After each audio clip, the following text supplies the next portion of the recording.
Ok, vamos agora para a seção 2 da unidade 1. Vamos entrar um pouco mais agora na internet, né? O que é essa rede mundial de computadores?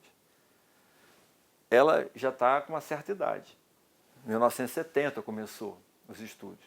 Começou no âmbito acadêmico, começou para comunicar entre redes acadêmicas que foram financiadas no caso, do Departamento de Defesa norte-americano.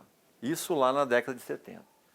Característica importantíssima para a gente que vai trabalhar o ciberespaço com o viés da segurança é que ela nasceu sem nenhuma preocupação de cuidado, ela nasceu aberta. Então a comunicação era feita no âmbito de total confiança. Por quê? Porque eu estava dentro da área acadêmica, eram professores, alunos que tramitavam informação, um ambiente seguro, fechado, em que eu confiava no meu receptor, né? Ele confiava em mim, eu confiava nele, e ainda tinha esse arcabouço militar de desenvolvimento e de fomento, né? A área militar sempre fomentou a maioria das invenções, algumas boas, algumas ruins, desde a energia atômica até a internet, foi o fomento militar.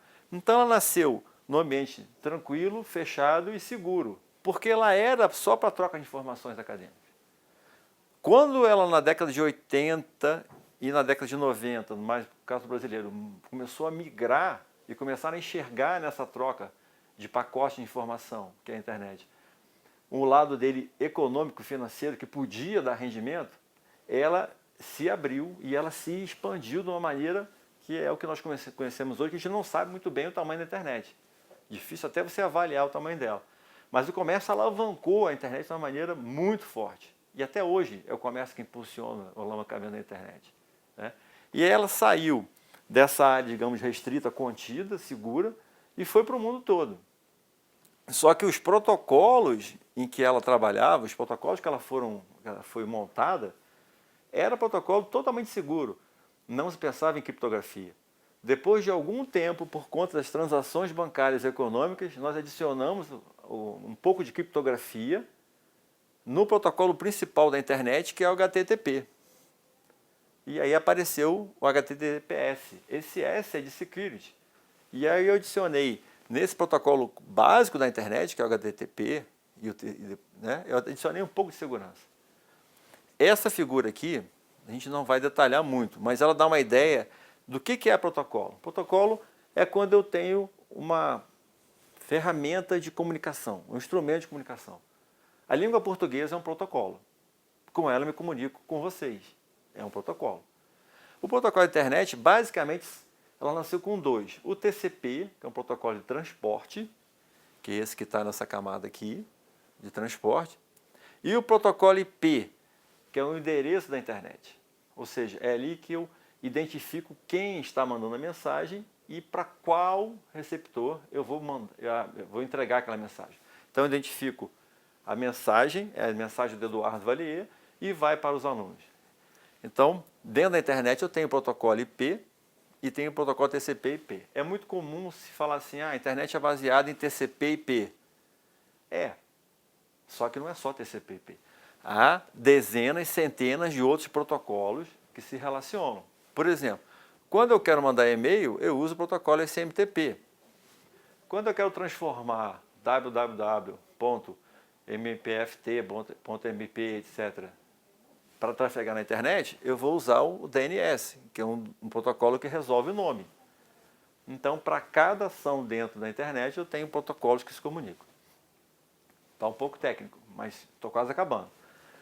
Para entender melhor, dividir, é uma divisão clássica de 4 tipos de protocolo. Um que é do acesso à rede, que é a parte física, né? Aí eu posso enquadrar, por exemplo, os cabos de rede, aquele cabinho azul, normalmente azul, tem vermelho também, tem outras cores, que está ligado aos computadores.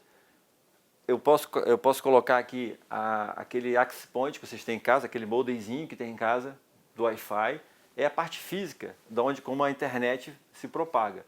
Posso considerar também as ondas do espectro eletromagnético, para poder montar uma rede sem fio, né? Essa é a parte física. A outra parte é a parte de internet, em que eu tenho a mensagem aqui e ela é endereçada. E aqui eu coloco o endereço, a gente chama de cabeçalho do pacote, né? É o meu endereço pessoal da minha rede, da onde eu estou e para onde eu vou mandar. Tem o protocolo de transporte, que eu já comentei, que tem basicamente 2 grandes protocolos. Esse aqui, que controla o pacote.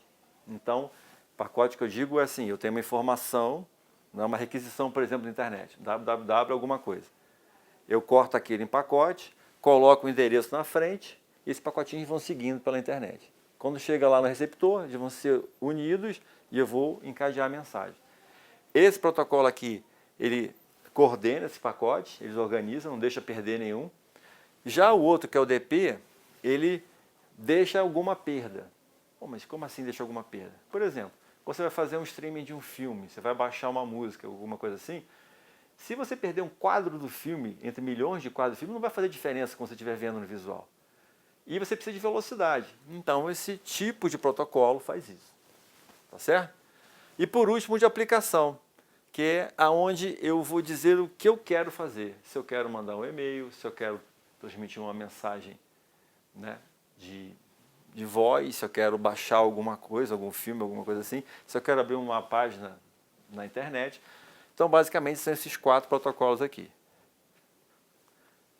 Seguindo, vamos ver aqui algumas características da internet. No slide anterior foi um pouco técnico, aqui vai ser um pouco mais, digamos, filosófico, né? A internet proporciona 2 coisas interessantes. Ela gera muita transformação e, ao mesmo tempo, ela te dá uma hiperconectividade. Isso em tempo real. Antigamente nós falávamos assim, manda online. Online é uma coisa, real time é outra coisa. Real time é o tempo real, eu estou vivendo naquele tempo.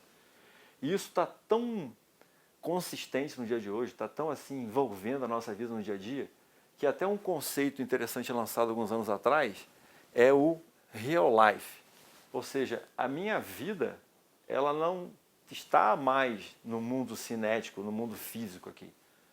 Ela ora está no mundo virtual, no espaço cibernético, e ora ela está no cinético. E por alguns momentos eu até nem sei em qual deles que eu estou. É uma filosofia interessante, mas para pensar.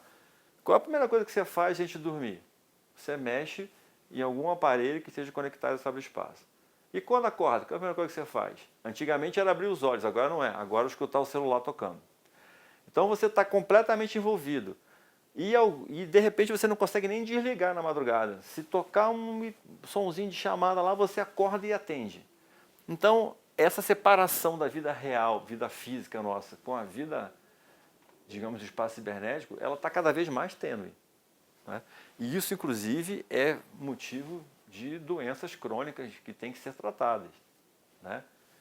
A pessoa, às vezes, não sabe onde é que ela está mais. Ela fica tanto tempo na tela do computador, imerso no mundo virtual, que ela, às vezes, se desconecta e perde a noção da realidade. Ela tem que ser tratada como uma doença. Mas vamos deixar isso para outra hora. Quais foram as transformações mais radicais? Eu peguei só 4 aqui, que eu considero as mais importantes. Primeiro, eu já comentei, né? Você não consegue mais distinguir a realidade do que é virtual. Você fica de uma maneira que você não consegue mais. Tem um filme interessante chamado Ela, vale a pena ver, que é o relacionamento de uma pessoa com o sistema operacional, né? E o caso é um homem com uma mulher virtual. Chega uma hora que ele se perde, ele não sabe mais se ela é verdade ou se ela é virtual, e aí ele se confunde psicologicamente. É um filme muito interessante, chama-se Ela. É um filme recente, tem uns 5 anos. A outra coisa da transformação que eu quero reforçar é que você também não consegue, tem muita dificuldade de distinguir o que é humano, o que é máquina e o que é mundo físico, né? Por exemplo, você vai fazer uma consulta num chat de uma empresa que você comprou alguma coisa. Aquele chat, aquela conversa, é com o ser humano ou com uma máquina? Que horas que entra a máquina, que horas que entra o ser humano? É muito difícil, porque às vezes a máquina ela é mais sensível e mais educada do que o ser humano. E é mais agradável de conversar, né? Então você fica meio confuso ali. Isso é uma coisa que a inteligência artificial está trazendo muito forte. Às vezes é melhor conversar com uma máquina, que é mais objetiva, do que com uma própria pessoa. E aí você começa a ficar embaçado isso aqui. começa a ficar meio perdido. Outra coisa, que é muito interessante também, essa inversão de informação, de escassez de informação para abundância de informação. Há pouco tempo atrás, quem tinha informação, quem detinha informação, detinha poder, detinha o controle, dominava aquele ambiente. Quem faz isso hoje está fadado à derrota e não vai durar muito naquela sua zona de trabalho, porque ele vai ser rapidamente suplantado. Hoje em dia, o importante é você ter a informação, compartilhar, receber de volta o feedback daquela informação que você deu e continuar trabalhando. Esse é o grande desafio da modernidade, dos trabalhos modernos e atuais. E o outro desafio é como tratar essa abundância, esse excesso de informação. Nós estamos bombardeados com milhões e milhões de dados, de informes, de mensagens diariamente. Como é que eu consigo controlar isso? Como é que eu consigo separar o que é importante do que não é importante? Do que precisa ser lido do que não vai ser lido? Tá? Isso aqui talvez seja a parte mais difícil hoje em dia. Você conseguir filtrar para o seu dia a dia, para os seus relacionamentos familiares ou com pessoas, para o seu trabalho, o que é realmente relevante. E descartar. E não ficar 2, 3 horas no seu dia lendo lixo. Esse é um dos maiores desafios que eu entendo. E, finalmente, um que nós podemos observar no Brasil nas eleições passadas. Um exemplo clássico. A primazia, ou seja, as entidades, elas deixaram de ser tão importantes assim, foram minguando em face das interações. Então, vamos pegar as eleições, nós deixamos de valorizar certas entidades, como, por exemplo, jornais, revistas e outras que faziam aquela parte de quem estava na frente, quem estava atrás, e focamos mais em quê? Pelo menos eu foquei mais. Focamos nas relações, ou seja, na informação que vinha das pessoas, que vinha da base, que vinha de quem estava realmente próximo. Ou seja, isso leva a uma, estou filosofando, mas leva a uma busca da realidade. Você deixou de, digamos assim, atender aos pedidos de terceiros, ou ver, ou seguir o que os outros falavam, e você mesmo correu atrás, você mesmo corre atrás da informação que você acha interessante. Essa troca aqui também é importante, principalmente a nível governamental, em que o governo tem que entender isso aqui e tem que chegar a informação de uma maneira muito clara e precisa, senão ele fica desacreditado. Mas isso vamos deixar para a unidade 3. Bom, algumas outras características sobre a internet. É uma obra inacabada. Isso nós já comentamos. Um dos fundadores da internet, o Vint Cerf, ele veio ao Brasil em 2016. Ele é um senhor já de bastante idade, foi um dos que montou a plataforma da internet atual. Ele deixou bem claro que, mesmo passado décadas, a internet ainda está em evolução, ela não está fechada, e por isso vários problemas estão aflorando agora. Ela é insegura, e uma característica muito interessante é que parece que a gente pode fazer o que quiser com ela e que nunca vai acabar as oportunidades. As startups que o digam, né? Parece que é infinita, que ela tem sempre, você sempre pode explorar alguma coisa a mais. E realmente isso aqui é muito interessante, porque tem empresas que surgem, trabalham e morrem só utilizando a parte de comunicação da internet. Não tem mais estoque, não tem mais sala, trabalham num quarto, numa sala, e a parte logística dela é toda terceirizada, é tudo por e-commerce, por comércio eletrônico, e ela vai vivendo, e ela vai trabalhando, e ela vai se ampliando e se agigantando pela internet. Agora, vamos ver essa parte da insegurança aqui. Vários órgãos e entidades já tentaram organizar a internet. Como é que ela está dividida? Em quantas partes ela está dividida? Né? Eu peguei aqui da Biblioteca dos Estados Unidos, mas não é a única. Digamos assim, em termos gerais, a gente divide a internet, ou a web, né, o que você acessa na internet, né, em 3 partes. Uma parte de superfície, uma parte chamada Deep Web, que é a rede mais profunda, e a outra é a famosa Dark Web, que eu não recomendo que naveguem por aqui. A parte que você, da superfície, que corresponde a 4, 5% da internet, é aquele pedaço da internet que você acessa de maneira livre, o seu acesso está liberado. Você não precisa fornecer dado nenhum seu e nem autenticar nada, você não precisa firmar nada para navegar. Você vai e passeia por aqui. E você pega informações que você acha interessante. O exemplo clássico é o Google, aqui ele botou o Bing, que é o pesquisador da Microsoft, a Wikipedia, que é uma biblioteca que você vai crescendo de acordo com a sua necessidade.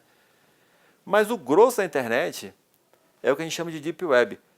Por que ela é profunda? Qual é a grande diferença que tem aqui? Quando eu vejo, por exemplo, gravações, né, médicas, financeiras, documentos financeiros, parte legal, a parte de organização, parte de governo. Por que ela é diferenciada? Por que ela é Deep Web? Porque ela precisa de alguma forma de autenticação. Eu tenho que minimamente dizer quem eu sou para poder entrar naquele sistema. É o famoso login e senha. Então, um exemplo interessante. A intranet aqui do Ministério Público, ela está nessa parte, na parte de cima da superfície ou na parte da Deep Web? 3, 2, 1. Ela está aqui na Deep Web. Porque você, para entrar na intranet do Ministério Público e acessar os sistemas que tem aqui, os aplicativos, né, o tabulário, por exemplo, você precisa se autenticar. Você tem que dizer quem você é e qual é uma senha de acesso. E o sistema tem que reconhecer você, reconhecer aquela senha certa, te dar um ok, pronto, agora você pode acessar. Então, essa parte que você necessita de entrar com uma identificação e tem que ter a resposta positiva para entrar e recuperar aquela informação, a gente chama de Deep Web. A Dark Web é polêmica. Esses números aqui eles variam muito. Aqui tem empresas que dizem que aqui é 1%, aqui diz que é 3%, aqui é 96%, varia muito. Porque aquela tendência é infinita, ninguém conseguiu mensurar a internet ainda. Mas, de qualquer forma, a Dark Web é um lugar em que você tem que, primeiro, ser anônimo. É justamente o contrário dessa. Você não pode se autenticar. Você tem que entrar anônimo, pegar as informações anônimo, né, e navegar pela Dark Web anônimo. Para que ela serve? De uma maneira, digamos, lícita, ela serve para você, por exemplo, se manifestar. Digamos que eu esteja num país totalitarista, por exemplo, e que eu não consigo dizer o que eu penso, quero falar mal de alguém ou dizer que estão fazendo uma crueldade, alguma coisa internacional, alguma coisa contra os direitos humanos ali. Se eu colocar aqui, vão saber quem eu sou, vão me identificar e eu vou ser possivelmente eliminado, preso ou coisa parecida. Então eu uso essa Dark Web para fazer essas manifestações anônimas. Mas o anonimato também gera, ou melhor, favorece a ilegalidade. Então eu posso aqui fazer venda de armas, venda de drogas, venda de artefatos maliciosos, né? Eu posso fazer tráfico de pessoas aqui, porque é tudo anonimato. Então ela tem esse dado dual, ela serve para manifestações lícitas, né? Para transações anônimas, que devem ser anônimas, mas também favorece muito a ilegalidade. Por isso que é extremamente recomendável não entrar na Dark Web, a não ser que você tenha realmente uma motivação muito forte. E para entrar, você vai precisar de um aplicativo, né, de um browser, de um navegador, que dê esse anonimato. O Tor, o aplicativo chama Tor, é um clássico, é um famoso. Mas se ele favorece a sua entrada aqui e te dá anonimato, né, deixa você anônimo, por que ele também não pode, digamos assim, vasculhar a sua vida por trás ou saber quem você é? Então, é muito cuidado, é muito difícil essa navegação aqui, tá certo? Prosseguindo. Bom, agora vamos falar da parte do ciberespaço com a segurança, né? O nosso curso, ele é uma introdução ao ciberespaço, mas ele tem aquele viés de segurança, aquele viés de proteção. Então eu elenquei aqui algumas ameaças e vulnerabilidades, mas de uma forma assim geral. Eu não vou aqui elencar, por exemplo, um tipo de ataque, negação de serviço, vírus, nada disso. São conceitos de possíveis ameaças, de uma forma bem geral. A primeira delas, né, interrupção indesejada dos serviços prestados. Então, aqui vamos botar o exemplo, o Ministério Público colocou no ar um serviço, por exemplo, tabulário, né, e por algum motivo ele parou de funcionar, ele ficou inoperante durante 2, 3, 4 horas. ou o PJE também, fica inoperante. Isso é um tipo de ameaça que pode acontecer, melhor dizendo, isso é um tipo de problema que pode acontecer no espaço cibernético. A causa pode ser interna, pode ser do próprio sistema, que deu algum problema, ou pode ser um ataque externo também. Né? Então eu posso, por exemplo, fazer uma quantidade tão grande de acessos a um sistema que ele deixa de operar. A gente chama isso de negação de serviço, o famoso DDoS, Denial of Service. Né? Isso pode ser lícito, inclusive, mas pode ser ilícito. Exemplo, Receita Federal, entrega de declaração de imposto de renda. Né? O sistema ele foi concebido para ter, digamos, um acesso simultâneo de, sei lá, 5 milhões de pessoas. Aí dá algum problema no Brasil, nos brasileiros, deixam tudo para a última hora, a maioria deixa, né? E aí são 10 milhões de acessos simultâneos. O site pode ficar inoperante, pode acontecer essa interrupção de serviço, licitamente, porque são pessoas que querem acessar. Mas, por outro lado, eu posso ter algum hacker ou grupos de hackers, né, que montam uma rede de computadores e atacam e fazem acessos simultâneos 10, 15, 20 milhões, né, de ataques a essa página da Receita Federal, por exemplo. E a página vai deixar de funcionar, não licitamente, mas ilicitamente. É um tipo de ataque, tá certo? Pode ser por códigos maliciosos ou às vezes até por problemas de hardware e software. Esse serviço pode ser interrompido. O outro aqui, uso não autorizado de informação sigilosa ou de acesso restrito. Então eu tenho áreas, eu tenho documentos que não são abertos ao público, normalmente. Processos, por exemplo, alguns processos não, a maioria deles não são abertos só a quem realmente manuseia aquilo ali. E aí, por problemas de algumas vulnerabilidades, eu favoreço ou o sistema deixa que pessoas não autorizadas acessem. Esse também é um tipo de vulnerabilidade. E aí eu vou perder a confidencialidade e a privacidade dessas informações que estão disponibilizadas. Essa propriedade aqui, nós vamos ver um pouco mais adiante, na unidade 2. Bom, agora eu tenho furto da informação. Então eu tenho informações no meu sistema, tenho, digamos, dezenas de processos PJE, e de repente alguém estranho de fora entra no sistema, captura aquelas informações e tira dali, ou destrói aquelas informações. Né? Esse é um outro tipo. Pode ser informação sigilosa ou extensiva. E aí o usuário fica sem informação. O que pode acontecer aqui? Você fazer o que a gente chama de backup ou restore. Né? Eu pego o meu backup, aquilo que eu já guardei anteriormente, e volto àquela informação que estava ali. Mas tem um tipo de furto diferenciado que está sendo muito utilizado nos últimos 5, 6 anos, que é o famoso sequestro ou ransomware, né?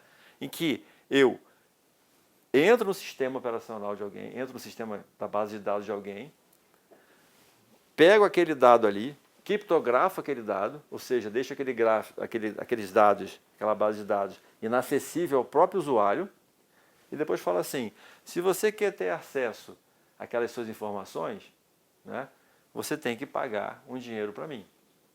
Você tem que voltar um dinheiro para mim. Senão, aqueles seus dados estão fechados. Isso acontece, já aconteceu em empresas, já aconteceu em bancos, já aconteceu em hospitais. Vou pegar um hospital. Imagina você ter o prontuário de centenas de pacientes. De repente, o próprio hospital, os médicos, não conseguem ter acesso àqueles prontuários. Pode, inclusive, levar a óbito. Então, e aí, para você recuperar aqueles documentos, você tem que fazer o quê? Pagar. E como é que funciona esse pagamento? Ele funciona justamente... Deixa eu voltar um pouquinho. Aqui, ó, na Dark Web. Então, eu sequestro aquela informação e mando a mensagem para você. Se você quiser de volta a informação, você vai ter que me pagar. Mas é lógico que não é numa conta bancária. Ele vai usar o quê? Ele vai usar a moeda virtual, vai usar o Bitcoin. E esse Bitcoin trafega onde? Ou pode trafegar onde? Aqui na Dark Web, anonimamente. Então você paga aquele sequestro de maneira anônima. No caso, o atacante vai usar a Dark Web.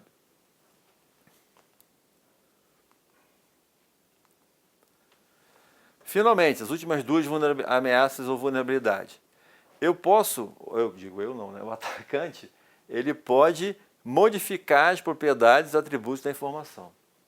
Vamos voltar de novo aos nossos processos. Eu tenho um processo e que ali naquele processo tem a data daquele documento, quem são os autores, quem fez as alterações, quem inseriu alguma coisa.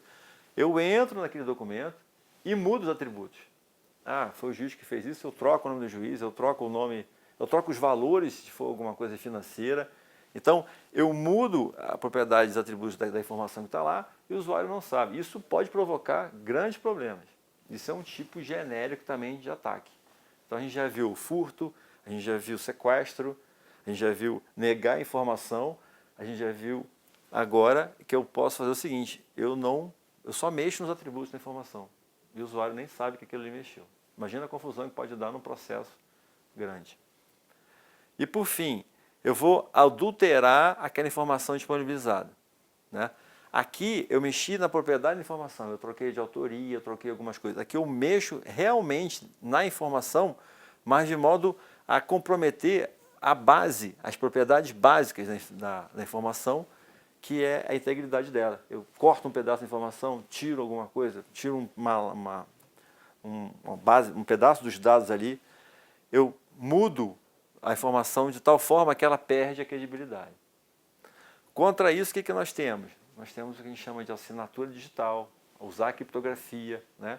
Guardar aquela informação de uma maneira que você dificulte o acesso de quem não é autorizado. Bom, essas duas unidades que a gente acabou de conversar agora, né? Duas sessões, a unidade 1, a sessão 1 e a sessão 2, né? Nós tratamos da parte geral do ciberespaço, detalhamos alguma coisa de internet, um pouco técnico, mas é necessário ter essa noção de como é que ela cresceu e como é que ela está agora, e por que hoje ela está insegura, e às vezes é tão estável, né? As fases da parte de segurança em relação a quais seriam os principais, digamos assim, as principais vulnerabilidades que a gente pode acontecer. Ok? Obrigado.